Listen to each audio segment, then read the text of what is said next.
So the day has finally come where Sony has completely done away with their villain movies. Thank God. No, I'm just kidding. What up, y'all? I go by the name of the Black Abstract, as you can see. Today we're going to be talking about Sony Pictures deciding to get rid of all things that are not Spider-Man. So as we know, Villain: The Last Dance came out earlier this year, and I thought it was decent. I thought it was a good send away, and then they also left the door open for him to come back in the future. And I thought it was a decent trilogy. The first one obviously was my first one. Second one was and I thought the third one was good. It was decent.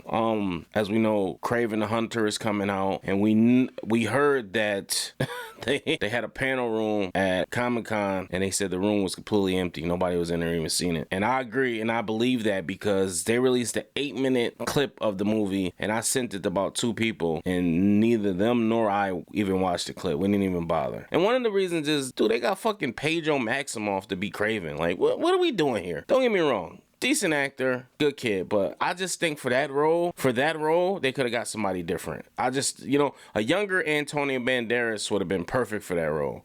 The Rock would have probably even been better for that role, Pedro, he's just not convincing enough. If you know Kraven, Kraven's a fucking savage. He don't fuck around. Pedro Maximoff is, is that too fast for you? But anyway, Madam Web, Venom, Kraven, and Morbius are kaput. They're done. And I remember when I first found out they were doing Morbius, I was kind of like, that's interesting. I know Morbius from the Spider-Man animated series, which I loved in the 90s. That's how I knew and got introduced to a lot of characters. And I liked them in the context of that. When they first announced it, I'm like, I don't think he's strong enough to have a standalone movie. But hey, I could be wrong. And then Jared Leto was coming off the Joker shit, so I'm like, maybe he can redeem himself. No, that movie sucked. It was trash. It was horrible. It was bad. It was like bad. And I was just like, why? Like, what was the point of this? Like what are we doing?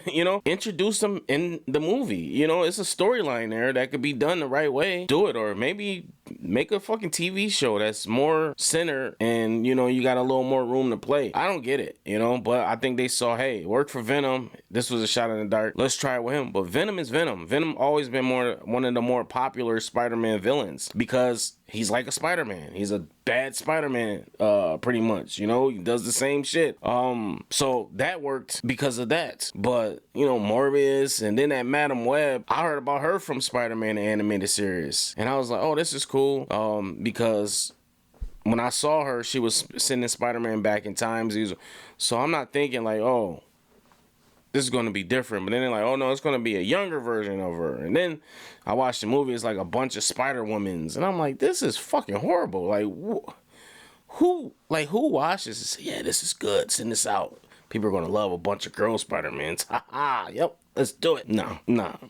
Sorry.